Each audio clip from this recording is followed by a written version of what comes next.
Just went to just a little visit to Pittsford Dairy last night just to make sure it was still there. And I'm not going to tell you how much I had or what I indulged in, but it was really good and a good way to start camp. So had an opportunity to take my son over there last night and just make sure it was still there. So I did that for everyone else's sake, just so you know. But it's great to be here. We believe in going away to camp. We've talked about that before, namely because of a couple of reasons, one of which is for our team to continue to come together and bond and develop that chemistry that you're going to need, that we're going to need, and then not only get ourselves into football shape, but also build that key element of toughness that we need. It's hard to reinvent that, if you will, in October if you're not winning the line of scrimmage, and so we've got to get that done here and help that carry us forward into the season as we go through. So I'm a big believer in that toughness element to our football team, and you'll see that out of practice as we move forward here and get into full pads. So with that, I'll turn it over to you and your questions.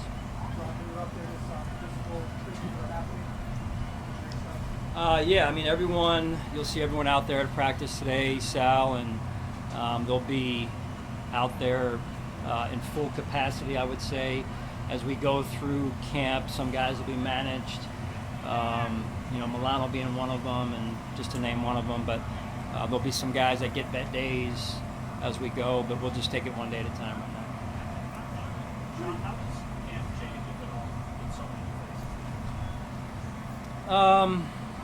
faces? That's kind of life in the NFL, right? It's a new year every season, and it's a new team every year. So you go back to starting from square one, and as I mentioned a few minutes ago, there's many steps between where we are now and where we're trying to get to as a football team and as an organization. This is a critical first step, coming to camp and really winning this first step at camp and accomplishing the goals that we want to accomplish. There's going to be some tweaks here and there with because of some of the youth on our roster and some new faces, as you mentioned. But overall, we believe in what we believe in and the core of what we do. Hey, Sean, what do you want to see out of Josh? I want to see verbally know that he's sick of this is on. I know Josh has put in a lot of time with those new pieces over the off season. Been very intentional about that. I think he's done a great job of taking ownership with that. And really it's trying to expose those guys to get on the same page as much as we can, and then their understanding of what they're going against from a defensive standpoint. So that is a big intention of ours at camp in the periods that we'll run and how we'll run and shape things as we go through camp. I know there's turnover every year, roster turnover. This time though, the analogy of turnover you have this staff and players. So remind you maybe go take it back to 2018 in some ways? Possibly. I think overall it's always, and the way I'm looking at it this year, it's a little bit different than 2018. It's an opportunity, and you look forward to those opportunities, right? To bring a team along and put a team together. Certain players that work for us may not work for other teams. Certain players that work for them may not work for us. And I think one of the cool things about the position that I'm in, the position we're in as coaches, the position Brandon's in and his staff as well, is that we get a chance to put together a team. And that's not always just, hey, we're going to take the most talented guys across the board. I don't believe that's how you put a team together. Talent is important, but what's just as important, once we know that the talent is there, is how it all fits together. And the rapport offensively that was mentioned with Josh and how it all fits together in all three phases. So I think that's part of what's exciting about this season, is seeing how that all comes together. What have you seen from Keon Coleman and his approach now that they're training this first? Again, I just saw him the last, half a day here. He got what I know so far is he's here on time, he's ready to go, and and he looks like he's ready to attack this first practice. So I'll know a little bit more after I get out of this first practice here. I meant more what you saw from him in the spring. In the spring? Yeah. You know, he was a rookie, still is a rookie. That's not going to change. So he'll face the normal rookie challenges. Specific to his position, as spring went on, I saw him start to get more and more comfortable. I saw Josh spending more and more time with him, being intentional about that and building that rapport and chemistry. And then I saw him really starting to win some of those one-on-ones that happen from time to time at his position. Sean, Kyrie Elam seemed to have a strong spring. How does he carry that over? What's the mindset? You're talking with him, so he can carry that over in a training camp as he fights for a spot. Yeah, I mean, belief is important, right? Belief and confidence are a big part of performing, especially at this level, but not just this level, at many levels, youth levels included. So, it's a clean slate for Kyer, and we're looking forward to, in year 3, what he's able to do. And again, I think our environment usually helps players with that, right? In that belief and confidence, and we have to continue to instill that as coaches in him, and then he'll do the rest. And so he'll be out there at times running with the first group, at times with the second group, and we'll mix it and give him opportunities to really develop here. Sean, when you guys start practicing with guys, what kind of tempo do you want to practice kickoffs at? Yeah, that's a great question, especially with obviously the rule change. There's going to be times where we're going to need to go full speed. We're going to throw a lot into that. We did in the spring as much as we could, albeit in helmets only. So we're going to have to do as much kind of exploration as we can through practice, and then maybe throw some live in there as well. How long do the guys sort of grasp during the spring in terms of the rules of it? Yeah, I mean, they were very attentive. And I would say not just the kickoff or the kickoff return team, but I would say the entire team grasping how that's going to change the game, or how that could change the game, I should say. So I think that's going to play a big part. The way it is right now, the way the rule reads right now and will play out, I think is going to play a big part in determining games.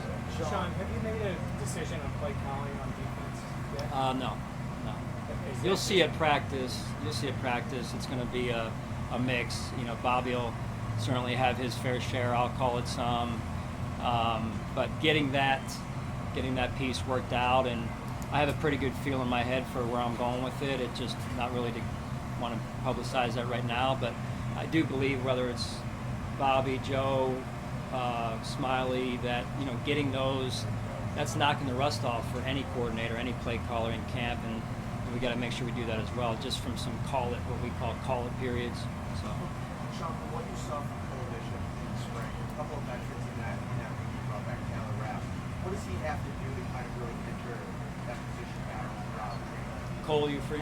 Yeah, no, I mean, he's got to come out and get off to a good start. I mean, we mentioned when we left to the whole team of being in the best shape that you've ever been in, because that's really the start. If you don't come to camp in shape, things happen, you're not available, and then you can't do anything, right? So staying available is important, and then we'll see what type of, at least initial shape we're in. We had the conditioning test yesterday, but we'll see what type of real shape we're in a little bit today. That'll get tested, but then as we move through camp. And so I think really mastering the defense, which is hard to do in the first season. We're mastering, Matt, parts of it to where he can help us maybe in certain packages, starting there and then moving into the starting roles division. What do you think decision Vaughn Miller? What do you hope would be? Well, I'm excited for Vaughn. That coming off of an ACL, as long as I've been around this game, is not easy. I don't care who you are. And there's been some variation, some guys coming back faster than others. But usually it's in that second season where the athlete's able to recapture their form. And that's going to be a challenge, but that's what Vaughn's here to do. I know he's worked hard in the off season, and that'll be a big piece for us as we move forward up front. Sean, you talked about Josh being intentional with the new wide receivers. Yeah. How would you see him maybe step up more vocally as a team leader? Deion talked about that he hears barking more during the offseason. Have you noticed Josh being more vocal this time around? Yeah, I haven't noticed the barking piece. But yeah, Deion's great, right? Yeah, so Josh, overall, you talking like from a leadership standpoint? Yeah, I mean, I've noticed a ratcheted up form of Josh, and from a leadership standpoint, again, just being intentional about, and I say that going back to the spring, and I look forward to that continuing to ratchet up here.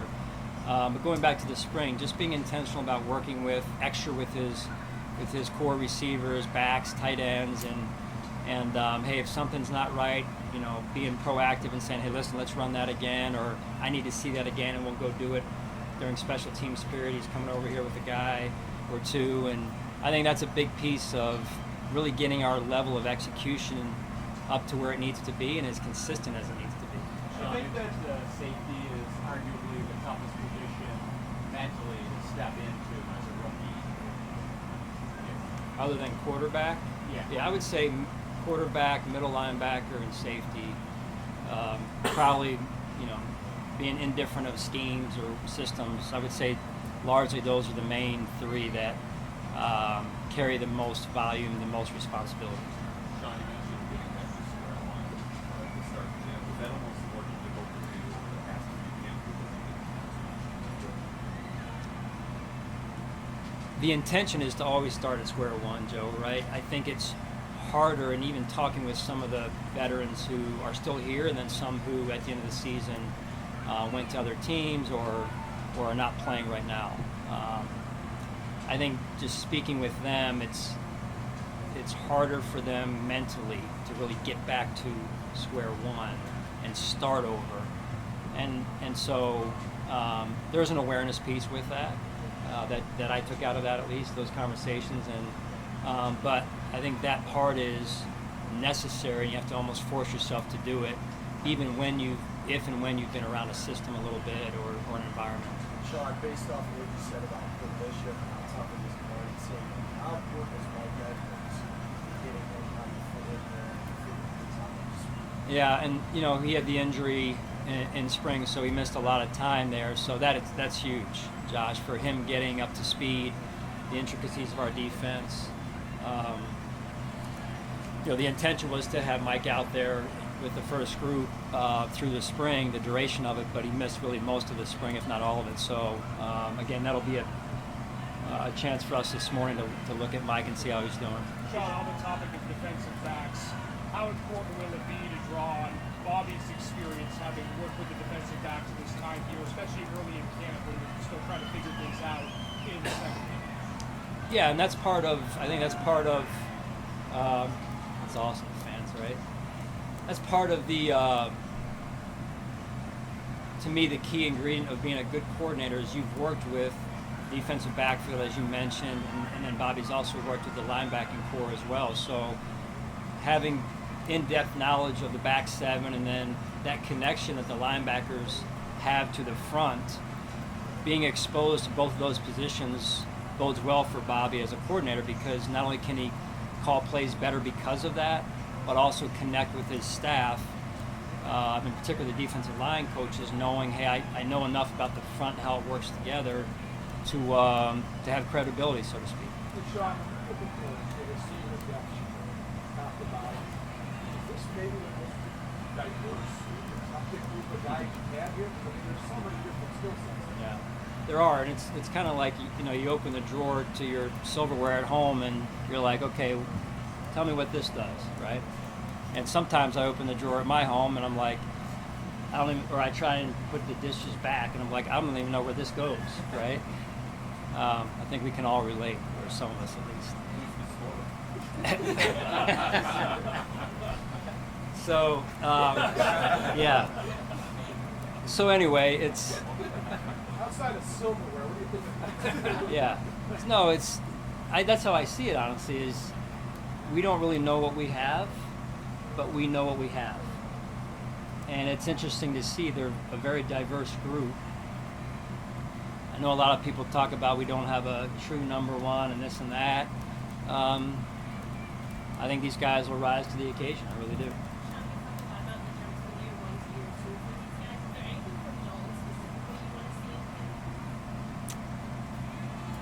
and Dalton's been so good in so many ways. Right away, he's just a great person with a great disposition, and secondly, his connection with Josh, his understanding of our offense, his understanding of NFL defenses. He's just he's gotten off to such a great start, and I know the way he handled in this off season and the spring, and he didn't stop. I mean, just in terms of his hunger to grow and get better, and that's hard to find, right? Especially when you come off of a year like you had in year one, and now it's, hey, let's do our best to reset it and start again from step one, and looking forward to him really continuing to excel. Take two more, please. Going back to 2018, how much of you in that sense were having had that experience and the experience of the past 6 years? Yeah, I think overall, just there's no substitution for experience, right? No substitute for experience in whatever you do, and I think if you're wired the right way, you're always learning, always growing, and then you're using something I learned this morning, or something I learned in 2018, 2023, whatever it is, to make myself better, to make our team better, and I think our players are wired the same way. Don, you watched, obviously you know a lot of those Hard Knocks losses, and what would you think about opening up the door to one of those guys with that kind of access to be able to see kind of the inner workings? Yeah, I think it's great for the fans. I really do. I was flicking through some channels the other night when I was just kind of sitting in my living room waiting to go to camp, like the first day of school, and Hard Knocks was on. Now, it wasn't the most current version, but I think those are great inside looks for the fans at what goes on around NFL camps, inside the walls, inside the doors, and so if I were a fan, I'd appreciate those moments as well. Good. All right, guys, thank you.